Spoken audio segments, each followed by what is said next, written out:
Hello, everyone. This is Rob Golfi with RE/MAX, the Golfi team. Welcome to the Golfi Real Estate Show, Hamilton edition, with Phil Golfi and host Rick Zamperin.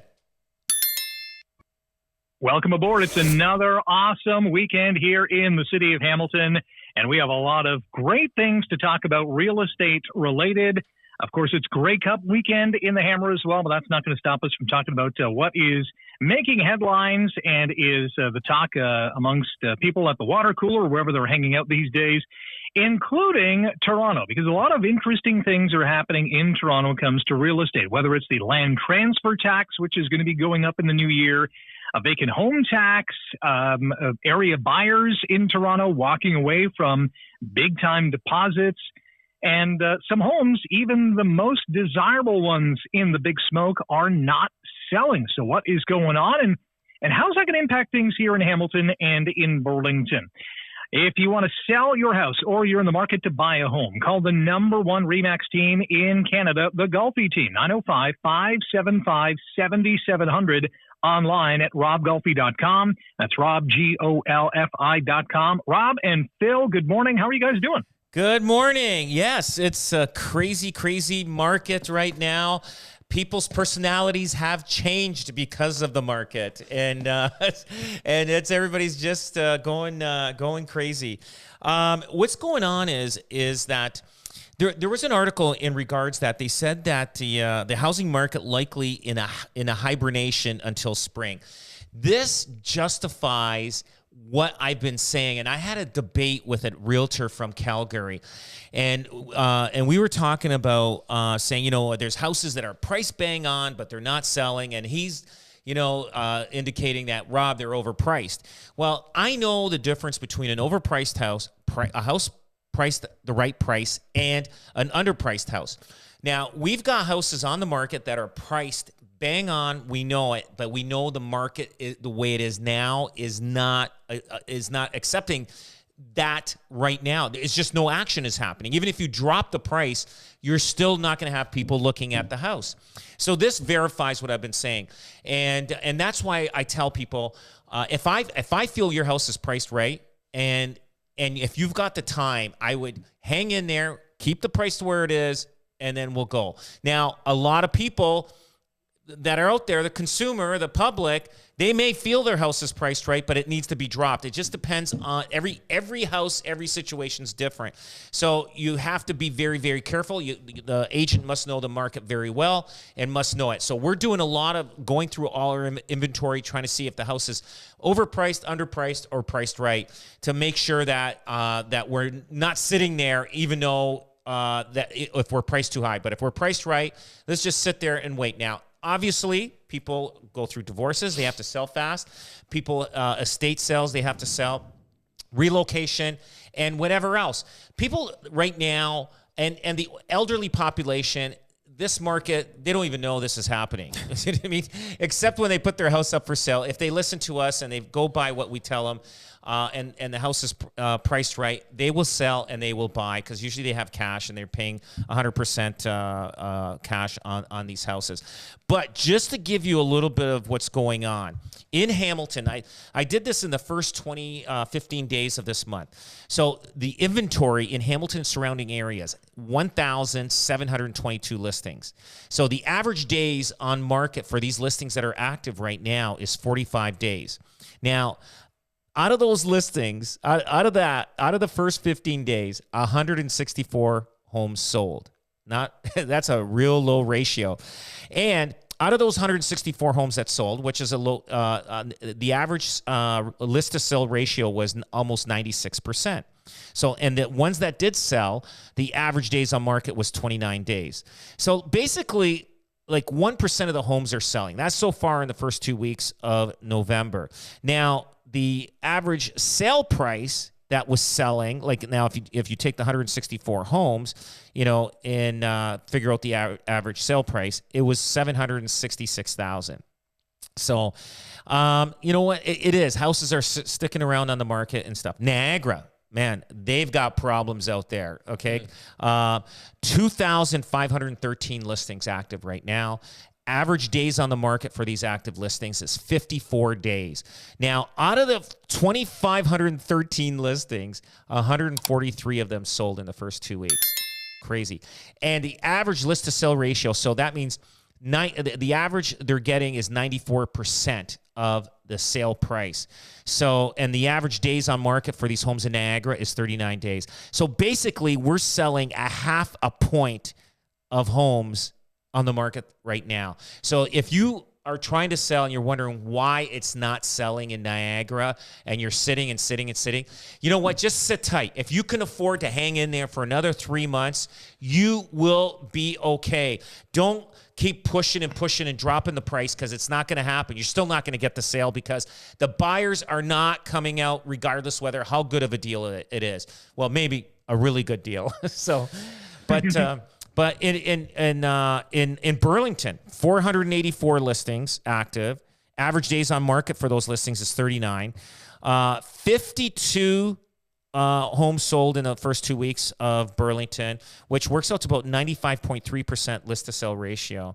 Now, average days on the market, the ones that did sell out of the 52, which doesn't seem that much for Burlington, was average days on market was 28 days. So we're selling about 1%. So overall, except for Niagara, 1% of the homes are selling right now, and you just got to be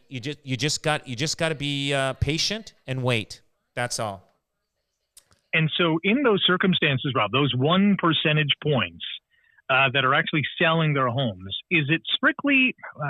This is going to be a tough question because every home is different. Is it strictly based on price? Like if the price is right, it is going to sell, or is it location? Is it what the home looks like, the condition? Is it the neighborhood? Is it all those factors rolled into one?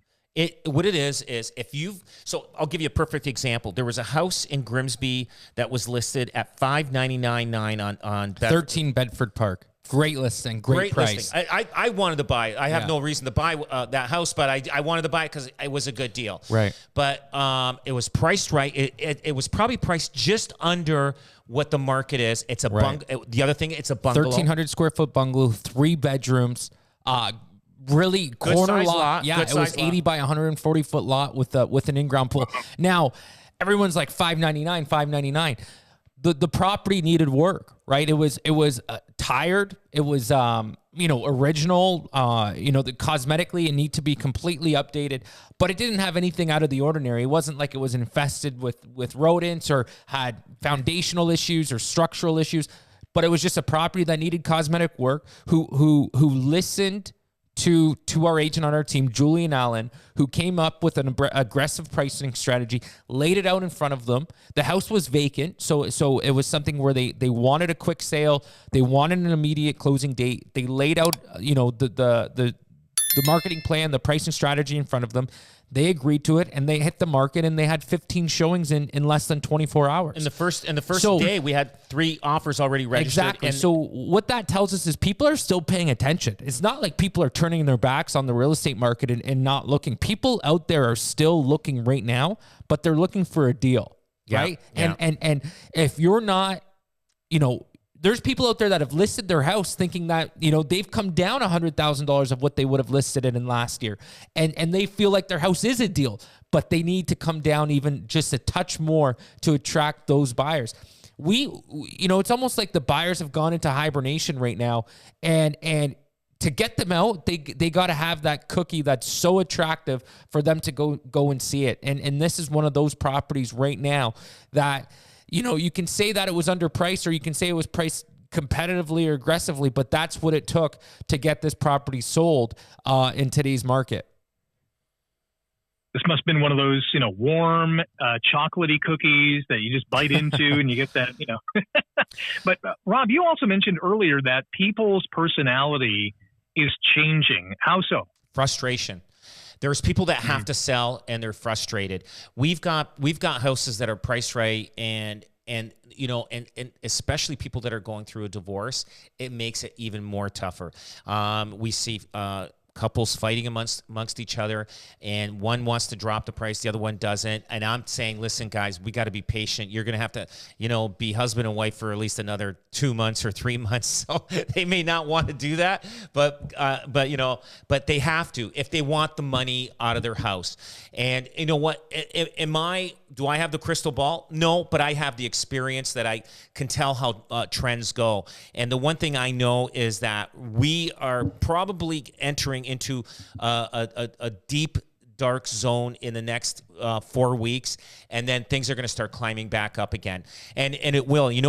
Rick, I always say get your house on the market for February because it dictates what's going to happen. I think we're going to have a flurry of activity that's going to happen in February and March, and then it'll slow down a bit, and maybe another little bit in the summer when interest rates, and they will drop interest rates next year sometime, but not sure when. But when they do, they'll drop it a quarter point just to start off to see how things are going, and then you're going to start seeing confidence back into the market, and things are going to roll. Now, housing prices, they are where they at. There's nothing you can do about it. Everybody's saying there's going to be a crash. That crash already happened. It is. I know it still seems that it's expensive, but that's just the way Canadian real estate is. And we have to accept it, and that's the way it is. Robbie, or Phil, you also mentioned the word hibernation, and that is true. And that's the buzzword that the Canadian Real Estate Association is using when it was describing the state of home sales in October, down 5.6% from September. And on a national average sale price aspect, the average price in October was $656,000, actually up almost 2%, 1.8% year over year, and just above what we saw in September. So things are, I guess, from a price perspective, slowly starting to creep up. Well, just down the highway, we know that Toronto is the Big Smoke. It's the Six. It's Hogtown. It's got a number of other nicknames that we can't mention on the air, but we can mention this, that the housing crisis in Toronto is very real, and the budget deficit that city is in is extremely real. $1.5 billion in the hole, so much so they're asking the province and the federal government for a lot of help.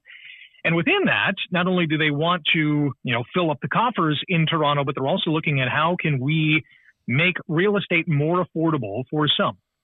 One of the ideas is to have a vacant home tax, and that is rising in the new year from the current 1% to 3%. What kind of impact do you fellows think this is going to have? It's not going to have an impact at all, because these people that own properties from other countries, they love Canadian real estate. So if you think about it, if it's like, we know that Toronto real estate, every house is $1 million or more. So let's consider $1 million. And so if they're going to pay $30,000 a year for the next 10 years, Rick, 10 years. Now, you know how I always say house prices double every 10 years. So, so this house here will be worth $2 million, let's say. It'll probably be worth more than $2 million in 10 years, but they're going to end up paying $300,000. They made $700,000. They get the $300,000 that they paid in the vacant tax. They're going to get a tax write-off on that. So really, it's not going to be $300,000. And the property value went up another $1 million. So they made $700,000 on top of that. That still is a great investment for these Chinese and Saudi Arabians that they're talking about that are buying us. But you know what the government should be doing? The city of Toronto. Why don't they invest money?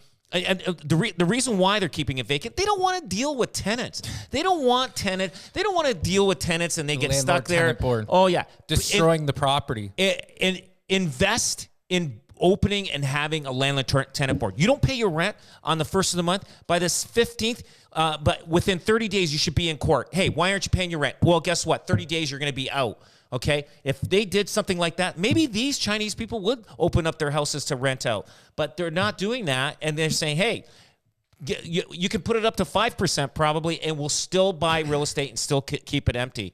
And just because of the fact that Canada or Ontario has a terrible system when it comes to landlord-tenant boards. And I'm not just saying it's just that, but Canada is a great place to own real estate and keep real estate, and that's like them putting their money in the bank. It's better than the bank. Do you think the idea behind this tax is to say, listen, we need more housing supply or rental supply? If we institute this tax, people are going to unload their vacant properties. Do you think that's the mindset? Yeah, that's exactly what it is.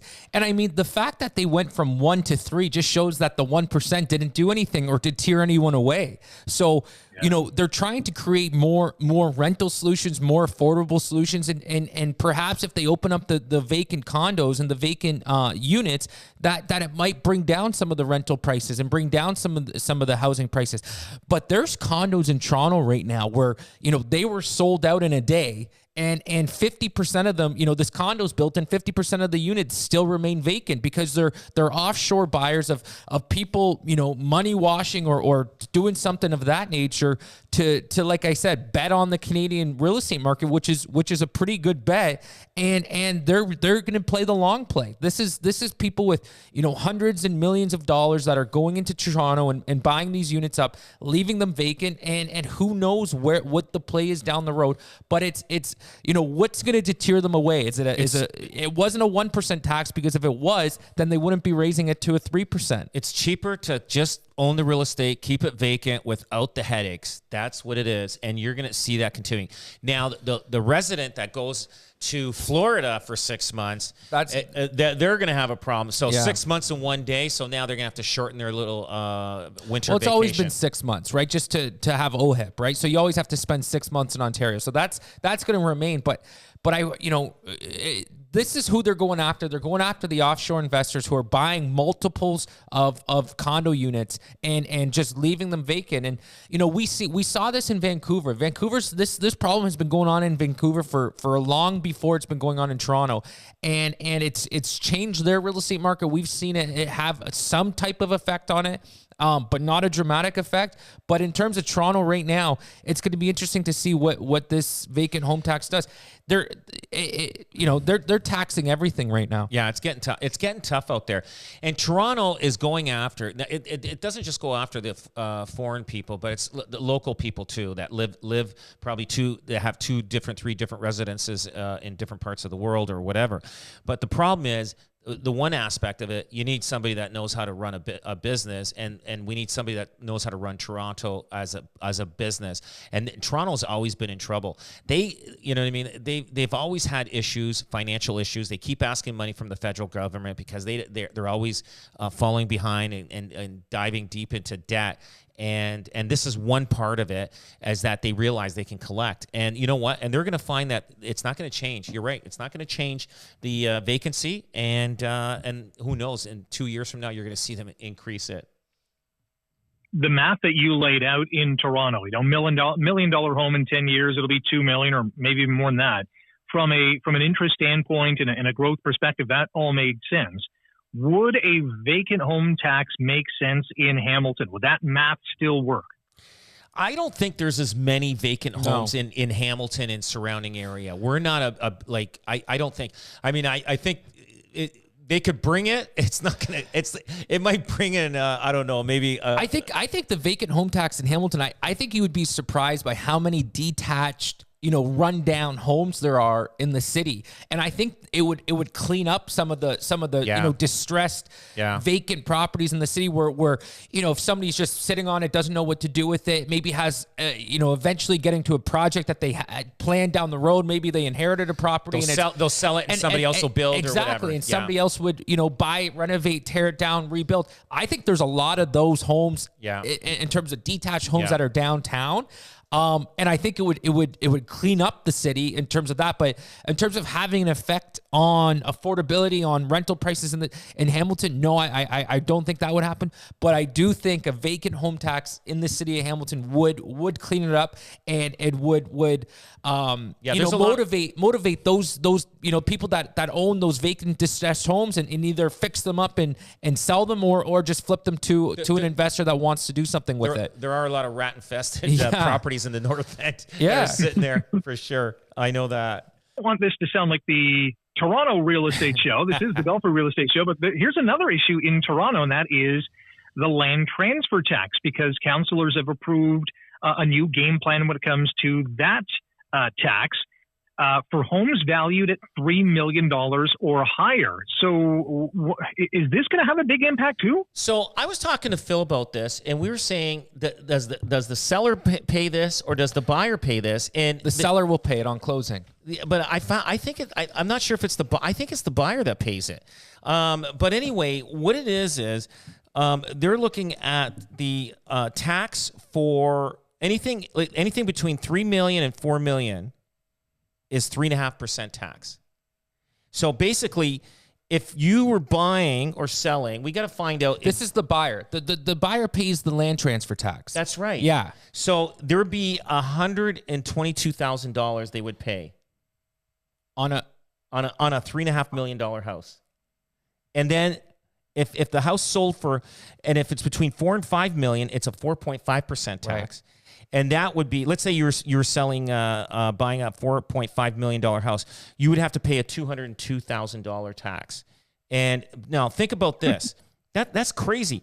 If you're in a $10 million, now believe me, even a guy buying a house between $10 and $20 million, so let's say he's buying a $15 million house, he has to pay almost $1 million in tax. Right. Wow.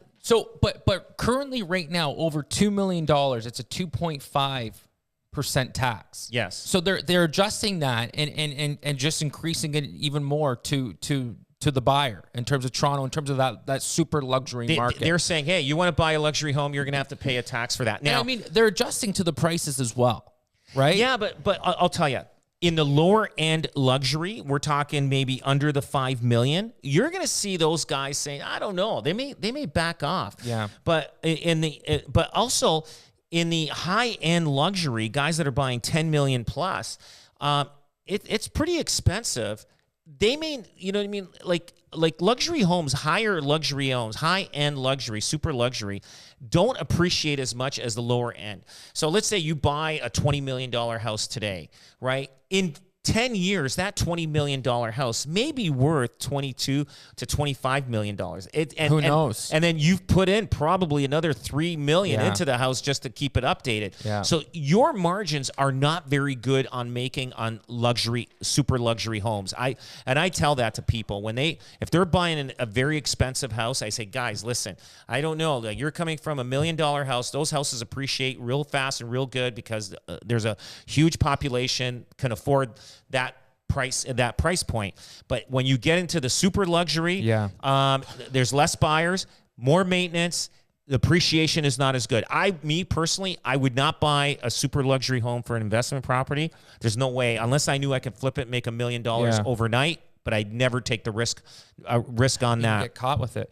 But I think this is just enough to deter someone away. Right? If somebody's in the market and looking for their dream home, super luxury, and has that wealth and that money to do it, all of a sudden they hear this and it's like, okay, well, I'm going to start to look other places and maybe they go look in Florida instead, or look up in the Muskokas instead, and maybe they just stay put where they are in Toronto. So I think we've seen it happen in California. Where they started taxing the super luxury homes and immediately they saw people jumping ship and wanting to sell their properties and moving because they know it's going to have an effect on their market. And it's just enough to deter, a small percentage of buyers away. And let's face it, in terms of the population of that buyer pool, it's your 0.0001%. It's going to hurt the under $5 million. Yeah. We were just hearing in Woodbridge. I mean, a lot of houses that people bought during the high times for $5 million,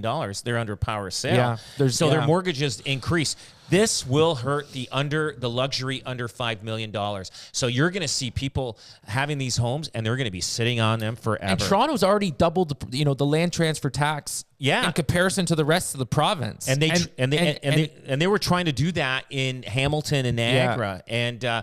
And brokers, all the real estate brokers that got a committee together to fight that to have the land transfer tax. But even when they doubled it, so every action's going to have a ripple effect through the real estate market. But even when they doubled it, and even that it's when Toronto's still one of the hottest real estate markets in the world, right? Even with double the land transfer tax. So who knows? Who is this going to have a dramatic effect? Maybe first. I think it will. Maybe at the beginning, right? And then it just adds into the cost of doing business, and you just make it a part of your numbers. So who knows? But what we do know is they're in deep trouble, and they're scraping at the bottom of the barrel for every dollar and penny they can get out of each and every single consumer. And this is just another way that they're going to do it to try and run their city. Will it happen here? Will they add a luxury tax like in Hamilton? I don't think we have a big enough luxury market for it to have. I could see them doing like 3 million plus like in Ancaster. When you look at our market and you look at the amount of homes that are sold over 3 or 4 million, it's not a crazy amount. In comparison, I think if they were to do that here, it would hurt and kill our luxury market more than it would Toronto, just because of the amount of properties that we have, right? Very rarely do we see properties sold over $4 or $5 million, on this side. So it's crazy in terms of what's going on in Toronto and what they're doing to their real estate market. I got a couple questions on this. I'll fire at you two fellows. How many $3 million plus homes in Toronto right now do you think these homeowners who are thinking about, I'm going to put my home up for sale in the new year, how many of them do you think are going to say, I'm going to list it for $299? Absolutely. Because I don't want to deal with this tax. Absolutely. They know the market will be greater under the $299. For sure, because it'll save the buyer and the seller money that way.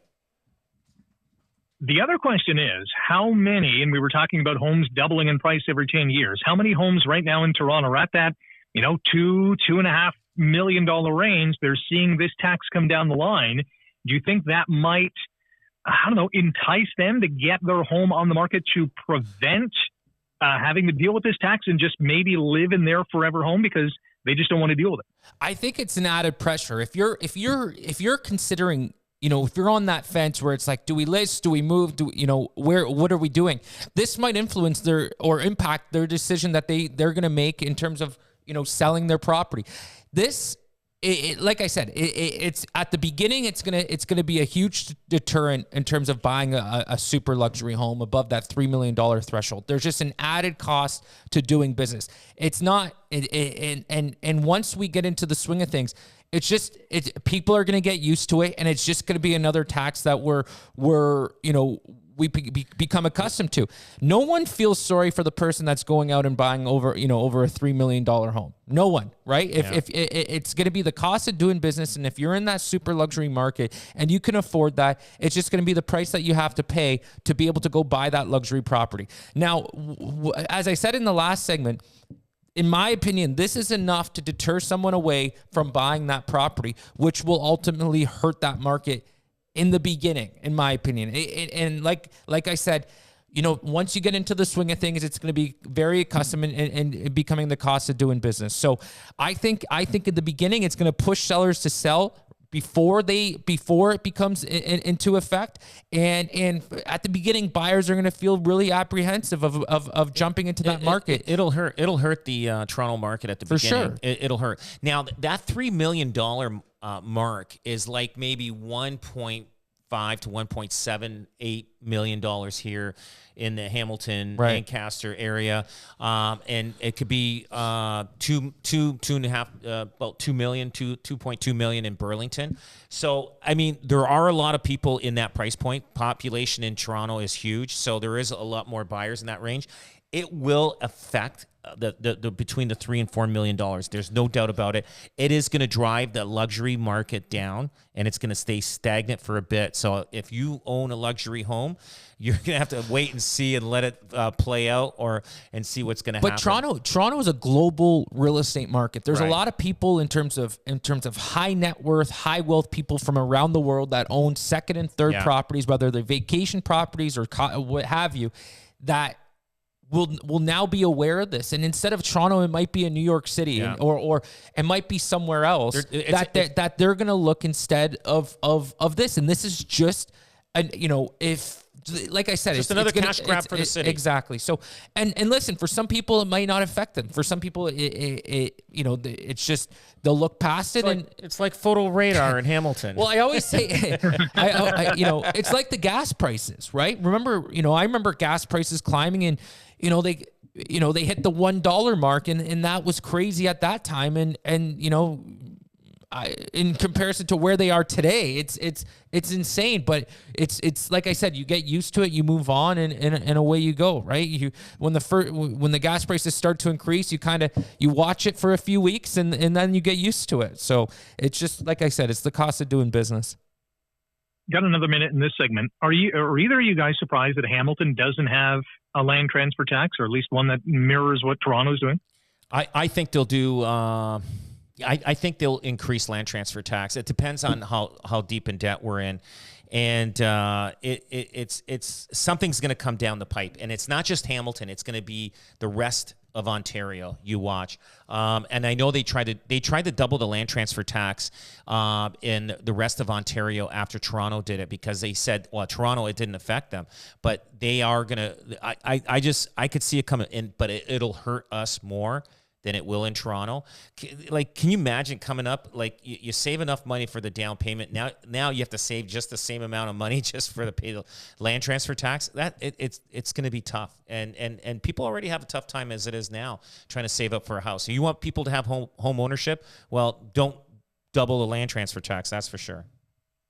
It's going to be a kick in the gut for many, that is for sure. We've been focusing a lot on Toronto today, and that's because a lot of weird things are going on down the highway, including maybe not weird, but surprising in its own right. And that is, a lot of people have been putting down these big deposits on homes, but with inflation where it is and interest rates where they are, they've been walking away. And some of these deposits are like $100,000, $200,000, $300,000. What do you guys make of this?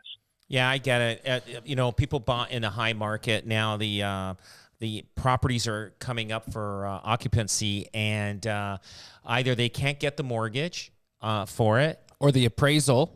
Yeah. The appraisal's coming in far less than what the property's worth, and this, the specific buyers having to come up with an extra $100,000, $200,000 on top of their... Or the buyers going like this, you know what? I bought this property for $1.5 million.